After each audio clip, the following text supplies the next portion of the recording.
this is just a quick video, bit of nostalgia. So we're talking about the Anglo Computer Club, which was run by myself and a couple of fellow Atari enthusiasts in Spain in the late 1980s till the early 90s. Now I've actually found one of the Anglo disc magazine work discs, so we're going to load that up in a minute, see what's on there. I've forgotten all about how we put these together. I want to give a shout out to Martin Milke, who was our editor.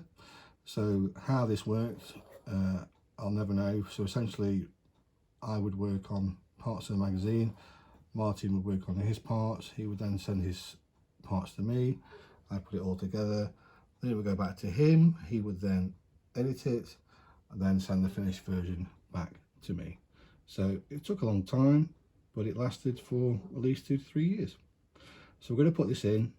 It's not going to be a graphical masterpiece, I can tell you that. We're going to put this in, see what's on there, and more importantly, see if the disc works.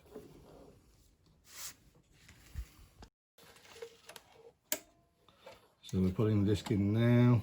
Obviously we switch to an Atari 1050 for this video. Going to turn the computer on.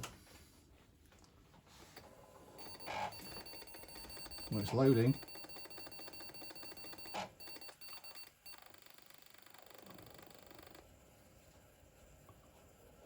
always a good sign.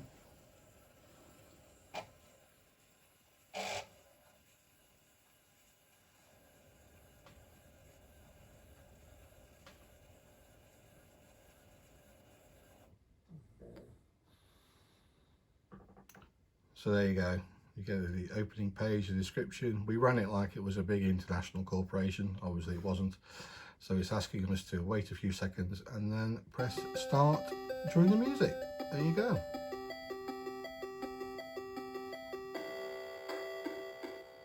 Oh, this is taking me back. Okay, I'm going to press start. And off we go. Look at the countless hours that were spent on making that intro screen there. Really testing the Atari's graphical capabilities. Hope you can note the sarcasm.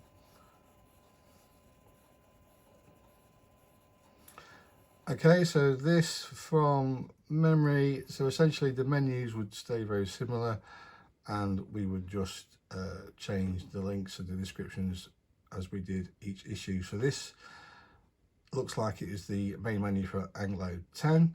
So we've got a few sections in there. So we've got a couple of reviews. We've got hot notes where we used to review CDs, strangely enough.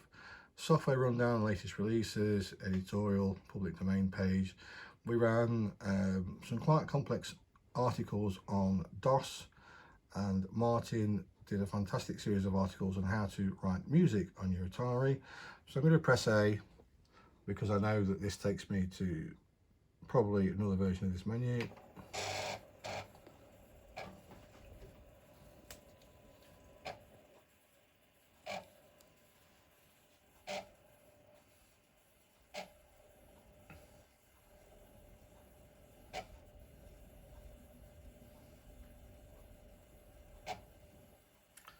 So this is the first time that this disc has seen the light of day since the early 90s, and it's probably the first time in the history of all mankind that one of the Anglo magazine discs has actually made it onto the internet. So it's groundbreaking stuff, really. Let's just hope it loads. There you go. So this is an outline of what would have been on issue 10. So we've got a bit of information on there. So we were exposing some kind of scandal there. We've got an outline of what we were doing in the public domain, games reviews, that kind of stuff.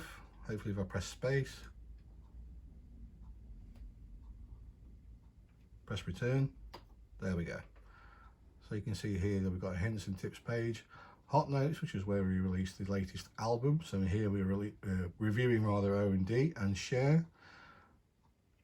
We've got an article on modems, and we've also got, for example, another episode of our Inside DOS feature. Press return again. So we're going to a different version of the issue 10 menu screen, which you can see I was obviously working on at some point many years ago. So we're just going to press O, which is the Anglo Girl feature. So I'm going to just load this, and then we're going to obviously hit stop at some point because it might be a bit too saucy for general consumption.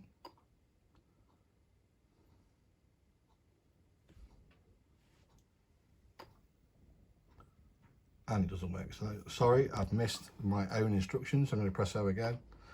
So essentially what we're saying here is if you press any other key than A, you're going to go back to the main menu. If you press A, hopefully we're going to see an Atari graphical masterpiece.